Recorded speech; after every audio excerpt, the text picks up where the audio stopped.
15টা সুন্নত মুখস্থ রাখতে হবে। 1 নাম্বার সুন্নত ফজরের সালাত জামাতে পড়তে হবে।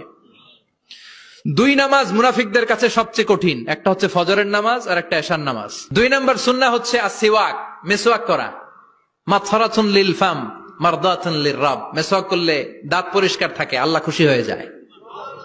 বিশ্বনবী বলেছেন যদি আমার উম্মতের জন্য কষ্ট না হতো প্রত্যেক নামাজের আগে মেসওয়াক করা আমি ফরজ করে দিতাম। সুবহানাল্লাহ। মেসওয়াক ছিল বিশ্বনবীর জীবনে শেষ আমল। এই মেসওয়াক করে বিশ্বনবী শেষ নিঃশ্বাস ত্যাগ করেছেন। বিশ্বনবী বলতেন নি'মা সিওয়াকিয়া যাইতুন ফাইন্নাহু সিওয়াকি ওয়া সিওয়াকুল আমবিয়া মিন ক্বাবলি। যাইতুনের ডালের মেসওয়াক কতই না ভালো, কারণ এটা দিয়ে আমিও মেসওয়াক করি, আমার আগে সব নবীরাই যাইতুনের ডাল দিয়ে মেসওয়াক করেছে। সুবহানাল্লাহ। 3 নাম্বার হচ্ছে দুহুন, তেল মালিশ করবেন। বিশ্বনবী যাইতুনের তেল চুলে আর গায়ে দিতেন। বিশ্বনবী বলতেন ওয়াদাহিনু ফাইন্না ফিত তাদহিনি বারাকাত, তেল খাও, তেল দাও, তেল মালিশ করো, তেলের ভেতরে আল্লাহ বরকত ঢুকাইয়া দিছে। সুবহানাল্লাহ। 4 নম্বরে আত্তিব, জুমার দিনে সুগন্ধি লাগিয়ে যাওয়া সুন্নাত। বিশ্বনবী বলতেন এই দুনিয়ার 3টা জিনিস আমার কাছে সবচাইতে প্রিয়। হুব্বিবা ইলাইয়া মিন দুনিয়াকুম সালাস, 1 হচ্ছে আন-নিসা, নারীদেরকে আমি পছন্দ করি। 2 হচ্ছে আত্তিব, সুগন্ধি লাগাতে আমি পছন্দ করি। বিশ্বনবীর কেউ সুগন্ধি হাদিয়া দিছে, বিশ্বনবী নেয় নাই, এরকম কোন ঘটনা ঘটে নাই। আল্লাহু আকবার। আবার বিশ্বনবী বলতেন আরবাউন মিন সুনানিল মুরসালিন, 4টা সুন্নাত সব নবীদের সুন্নাত। 1 নম্বরে আল হায়া মানে লজ্জা। আরেক বর্ণনা এসেছে আল খিতান মানে সুন্নাতে খাতনা, এটা সব নবীদের ছিল। আর সেওয়াক, সব নবীরা মেসওয়াক করেছেন। আত্তিব, সব নবীরা আতর লাগিয়েছেন। আর নিকাহ, সব নবীরা বিয়েও করেছেন। চিল্লায় পড়েন আল্লাহু আকবার। আল লিবাস আহসানাস সিয়াব, সুন্দর জামা পরা। নট নেসেসারি যে নতুন জামা হতে হবে, পুরাতন জামাও ধুয়ে আয়রন করে পরলে একটা সৌন্দর্য আছে না নাই? ইন্নাল্লাহা জামিল ওয়া ইউহিব্বুল জামাল, আল্লাহ নিজে সুন্দর, সৌন্দর্যকে আল্লাহ পছন্দ করেন। এরপরে ইকসারুস সালাহ আলান নবী, বিশ্বনবীর উপর বেশি বেশি দুরূদ পড়া। বিশ্বনবী বলতেন জুমার দিন শ্রেষ্ঠ দিন, এই দিন আমার উপর বেশি বেশি দুরূদ পড়ো। ফাইন্না সালাতাকুম মা'রুদাতুন আলাইয়া, কেননা তোমরা যে আমার উপর দুরূদ পড়ো, আমি মরে যাওয়ার পরে এই দুরূদগুলো কে পাঠিয়েছে তার নাম, তার বাবার নাম সহ ফেরেশতারা আমার কবরে দিয়ে আসে। সুবহানাল্লাহ।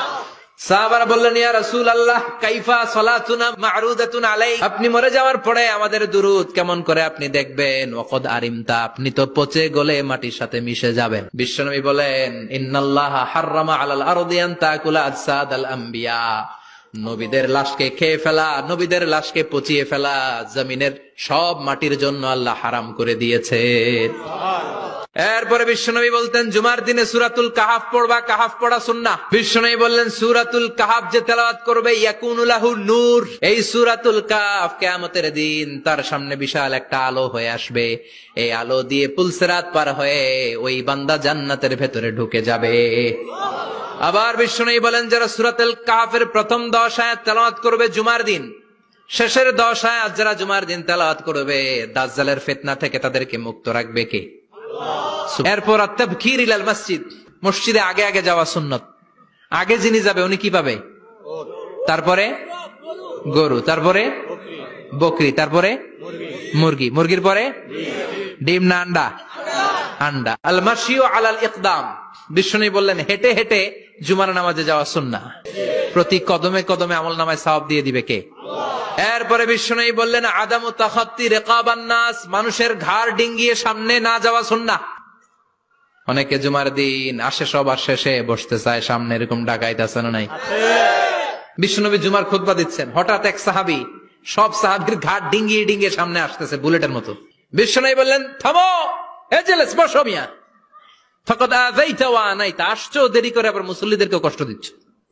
যেখানে জায়গা পাবেন ওইখানে বসবেন, মানুষের ঘাড় ডিঙ্গিয়ে সামনের কাতারে যাওয়া এটা ঠিক না। এরপরে বিশ্বনবী বললেন দুখুলুল মসজিদে রাকাতাইন, জুমার নামাজের দিন মসজিদে ঢোকার পরে 2 রাকাত পড়া সুন্নত। কয় রাকাত? 2 রাকাত। এরপরে বিশ্বনবী বললেন ইনসাত, চুপ থেকে খুতবা শুনবা। তাহলে জুমার নামাজে কথা বলা যাবে না, কেউ কথা বললে চুপ করো, এই কথাটাও বলতে বিশ্বনবী নিষেধ করেছেন। চিল্লায় বলেন ঠিক কিনা? এরপরে মজার একটা কথা বিশ্বনবী বলেছেন জুমার নামাজ পড়তে যে যদি কারো ঘুম আসে জায়গা চেঞ্জ করে বসো। পুরো মসজিদের ডানে বায়ে রহমতে ঠাসা, খালি ঘুম আর ঘুম, আছে না নাই? ঘুম আসলে কি করবেন? উঠে যাবেন, উঠে জায়গা চেঞ্জ করবেন, পানির ঝাপটা দিবেন, ঘুম দূর করে দিবে কে? তারপরে বিশ্বনবী বললেন জুমার দিন দোয়া করলে কবুল হয়। এটা কখন? অনেক ইখতিলাফ আছে, বেশিরভাগ মুহাদ্দিসিন বলেছেন জুমার দিন আসরের নামাজের পর থেকে মাগরিবের আগ পর্যন্ত, বিশেষ করে মাগরিবের আগের আধা ঘন্টা, এই সময় আল্লাহর কাছে বান্দা যদি কিছু চায় এই দোয়া আল্লাহ ফিরিয়ে দেয় না। এই 15টা সুন্নাত আমল করা যাবে তো? সবাই রাজি?